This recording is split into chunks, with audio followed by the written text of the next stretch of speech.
So you make top eight, and then walk me through the night before, how you slept, and your performance, what you were thinking when That's you the got to thing. the grand final. That's the thing. How you slept, I actually got 0 hours of sleep that day. Yeah. So what happened was, and during Evo, basically the second day, I in the previous tournaments I used to get tired during like in the middle of the tournament, and I just sometimes crash. So what I did with Evo was as soon as I felt tired, I just grabbed the Red Bull and drank it, recharged myself. So what happened there was I think I took two, three, maybe four Red Bulls during the day. And at that time, I wasn't working out, so the concept of caffeine was abnormal to me. Like, I, back then, I was like, okay, one Red Bull is enough to recharge you. Like right now, if you ask me, because I work out, right now, if you ask me, like caffeine is, I can drink 2 or 3 Red Bulls and it would give me a normal effect. Oh wow. Yeah. Yeah, because when you work out, caffeine is basically your main source of energy. So you try to, you know, recharge yourself a lot before workout, like pre-workouts, stuff like that. So but that back then it was the concept of caffeine was just one Red Bull and that's it. So I drank like 3 or 4 Red Bulls and the adrenaline, the hype, the excitement, the happiness of making top eight and all of that. I think all of that literally came into my body at once and I could not sleep. You can ask Angry Bird as well. He was with me in the room, Yeah. and every time he woke up in the middle of the night, he just sees me still awake and he tells me, "What are you doing? Go to sleep. You have top eight tomorrow." And I'm like, "I can't, I can't sleep. I tried, I couldn't." Yeah. So, and top eight, the third day was at 1 p.m. So it got to the point where it got to 9 a.m. or like 10 a.m. And obviously it was too late to sleep. And I'm like, okay, fuck it. We'll just go and just run through it without sleep. So what I did was before I went to the venue, I think our call time was like 10, 10:30, 11, something like that. I went and I grabbed coffee from Starbucks and I went and obviously I drank it and I was like, okay, it's time to. I mean, it's almost showtime. So let's just get it together. I stopped thinking about whether I had no sleep or whatever, and I went to the top eight with actually 0 hours of sleep, just caffeine and determination, just do well. Yeah. So top eight. Let's just fast forward to top eight. My first opponent in loser side was none other than Yang Mian. I don't know if you remember him. But he was a Chinese Zeko player. Okay. He beat Momochi to make top eight. And I'm like, okay, the first match is not bad. It's Zeku. Who plays Zeku? Angry Bird. Yeah. So I have a lot of experience against Zeku. So I'm like, okay, this is very doable. I went in, I beat him 3-1. And there's something there's something to understand about when you play in a big stage or when you play in a tournament or whatever. If you get past the first game of that day, that will determine how your performance is going to be, right? Yeah. So I went in, I played really good against Yang Mian. I beat him, so I started getting the momentum now. And after Yang Mian, who did I play? I had to play Machabu. Now, Ooh. Machabu, I was super, super scared.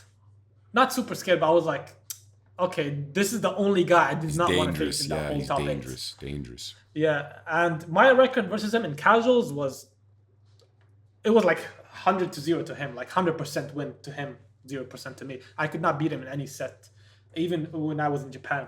So I'm like, shit. Even Angry Bird messaged me that day and was like, bro. He was like, yeah, he's like very unlucky because he also knew what Machabo Machabo was like. Even though it was still a good matchup for Rashid, but for some reason I could not beat that guy at Yeah. all. Yeah. Yeah. So I went in against him and I'm like, okay, screw it. I'll just play my game, do whatever. And casuals is one thing, tournament sets is another. And that was when Machabu just lost to Infectious in winner's side. So I'm like, okay, I'll bank on that. I have the momentum. He's coming from a hard loss. Yes. I'm like, okay, I have the advantage here. I have the mental advantage here. I got nothing to lose. He has a lot to lose because he was in a good position to win the tournament. He just went down to top eight in a tough loss against Infectious. I'm like, okay, I have the mental advantage here.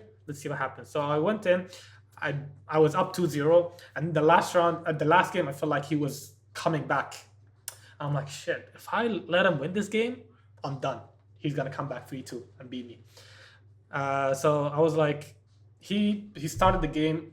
He won one round. I won one round, and in the last round, he stunned me. He was basically fucking me up. Right?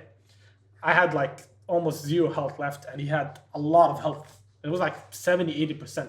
But I had to make a comeback, and the way I made the comeback was, I think he jumped, and for some reason his jump whiffed, and he got back thrown into the corner. And that's how every comeback started in SF5. You get accidentally back thrown into the corner. Yeah. And getting back thrown into the corner against Rashid is tough. So I back threw him into the corner. And I remembered when I played them in the mix-up, it was a tournament in Leon, and he beat me. I remember the last round, I wanted to, literally same scenario. I wanted to get a comeback, and he walk up jab against me. And that wake up jab basically killed me. So I'm like, okay, I remember that day that when he's up a lot and he's comfortable, he's gonna wake up jab. I remember that. So I back through him and I did dash, stand media punch, EX whirlwind. It counter hit him and I was right. Counter hit him. I got a big combo. And after that, I delayed my throw in case of a DP. I back through him. He took the throw. And then I just dashed full screen, dash into him and then EX Eagle. Oh my and that God. EX Eagle stunned him. Yeah. That was a very big risk. Super big, because obviously if he blocked the EX Eagle, I was dead. But I'm like, okay, he's close to stun. It's the last round. He wants to win. So he's either going to backdash, jump, or delay throw. And I just dashed full screen against him, or like half screen, and just EX Eagle, and he threw. EX Eagle beat his throw, and I stunned him, and I won the round. So I'm like, okay, clean 3-0 for me. Okay, hold on. I want people to understand the complexity of the decision making that was done at that moment, because bro, you did a back throw into dash EX Eagle spike, right? Yeah. The thought process, bear with me here, the thought process from when you did back throw to dash to Eagle spike happened in, let's say, less than 0.5 seconds. Literally, yes. Around that time frame, 0.5 seconds because you weren't thinking about it when you did the back throw. Like you didn't do the back throw to set him up for the dash Eagle. Thought spawned after the back throw and like a few frames into you committing to the dash, correct? Yes. Basically, what happened was the back throw was not supposed to happen. I delayed. You know when you expected DP and you delayed throw against him. Yes. So that's what happened. I delayed my back throw and he took the throw, and I'm like, shit. He's close to stun. He was like literally one hit away from stun, and I'm like, bro, how? He's obviously gonna be scared now. He doesn't want to get hit. Even a light kick would have stunned him. So obviously he's not gonna do anything. He's not gonna backdash. He's just gonna sit there and try to block. So I'm like, okay, this is my chance now. I can go for a super hard read, or I can play it safe and just try to stun him with a light kick or whatever. And I'm glad I didn't go for the safer option, because I was up 2-0 and he was close to elimination. So he's the one that's scared, not me. And I'm like, okay, I'm gonna take a big leap here. I backed him, and when I dashed, that's when the thought of EX Eagle Spike came in. The reason why I'm highlighting this. Yeah, go ahead. As soon as I dashed and I got close to him, I'm like, how do I stun him here? I can't dash and throw him.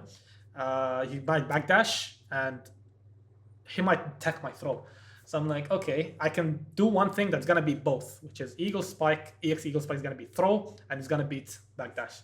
So I'm like, okay, screw it. I'll take a big leap here and try it. If it works, I won. If it doesn't work, I still have 2 more games.